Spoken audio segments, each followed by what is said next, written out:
Goedenavond. Je kijkt naar een overzicht van het Zeeuwse nieuws van vandaag, zaterdag 20 september.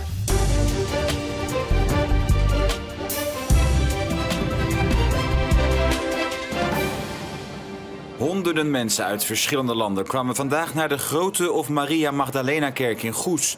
Niet om een kerkdienst bij te wonen, maar om wegwijs te worden in de provincie tijdens Zeeland International Day. Het is echt om de internationale mensen op weg te helpen en dat ze zich snel thuis voelen en goed en gezond hier kunnen wonen en werken.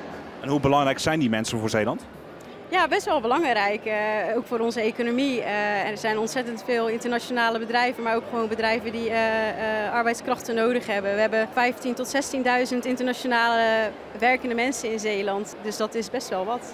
En de bezoekers zelf zijn ook blij met deze dag.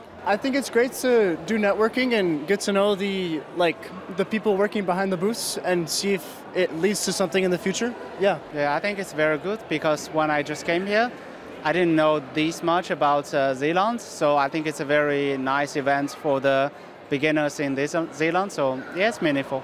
I need to integrate very quickly because I have a period time for the Imbuhari, so this type of space helped me to find these resources in one place directly, talking and what is my needs, my everything. Volgend jaar wordt er weer een International Day georganiseerd, maar dan in een andere plaats in Zeeland. Het plan Zeeland 2050 heeft in Provinciale Staten gezorgd voor een felle politieke discussie. De Partij voor Zeeland wil het plan in de koelkast zetten, omdat er politiek nog niet over gestemd is. In het plan staat onder meer dat de provincie veel meer nieuwe inwoners moet trekken. Maar dat zouden de meeste Zeeuwen helemaal niet willen, zegt de partij.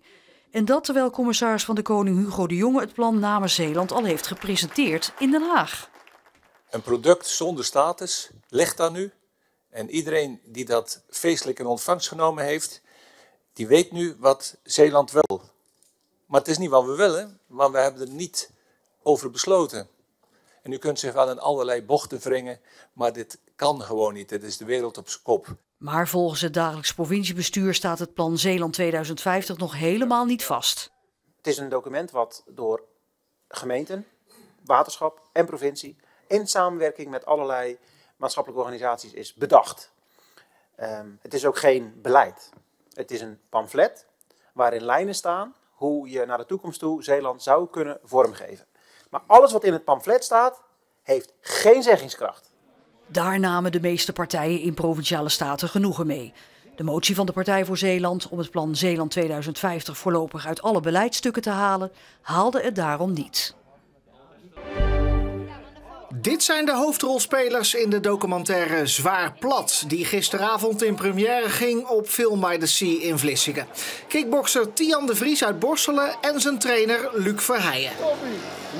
Er zijn er echt heel veel tijd in gestoken. Ze zijn zelfs gevolgd in Japan. Kleedkamer, de wedstrijden zijn ze mee geweest. Dus ik ben benieuwd. Het enige wat ik belangrijk vind is voor mij dat het inspirerend overkomt op de mensen. Ik ben een hele lange tijd heel onzeker geweest, omdat er heel veel van mij verwacht werd wat niet lukte. Ja, dat is niet goed voor een kind, zeg maar. De documentaire laat de ups en downs in het leven van de kickbokser zien in aanloop naar zijn deelname aan het wereldkampioenschap in Japan. Ik heb zelf ook een zoon die met je in die leeftijd zit en ik heb heel veel herkenbare dingen gezien. Dus ik ga zeker zorgen dat mijn zoon hier naar gaat kijken, want ik kan er veel van leren. Gewoon, wanneer je doorzet, dat je een heel eind kan komen. Een hele mooie documentaire, een ander beeld van Tian, wat meer emotioneel ook. Zeker als je een kickbokser bent, een beetje een macho scène zit, vind ik het juist mooi als je gevoelig jezelf kan openstellen. Ik vond het geweldig goed, heel leuk gemaakt, hij kijkt ook heel luchtig. En voordat het weet is hij voorbij. Ik ben toch wel heel tevreden over het resultaat. Ja, prachtig. Zwaar Plat is een productie van Omroep Zeeland en gemaakt door sportverslaggever Tom Druppers en cameraman Stefan Oosterbaan. De film is eind dit jaar ook te zien tijdens de jaarlijkse documentaireweek op televisie. De derde uitwedstrijd van het seizoen in de tweede divisie brengt Hoek in Volendam, dat veel beter is in het eerste half uur, ook veel kansen krijgt. Maar keeper Finn Murre keept uitstekend en dus is de ruststand 0-0. In de tweede helft komt Hoek veel beter in de wedstrijd, maar precies dan valt juist de tegentreffer. Uit deze scrimmage komt de bal voor de voeten van Pieter Kroon. En die schiet hem prima hoog in het dak van het doel. En dus staat Volendam op voorsprong. De ploeg heeft nog 0 punten en is dus op jacht naar de eerste zege. Maar vlak voor tijd gebeurt dit. De bal komt bij Dinsula, de spits. En die gaat goed door en die tikt de bal binnen. En dan wordt het nog 1-1.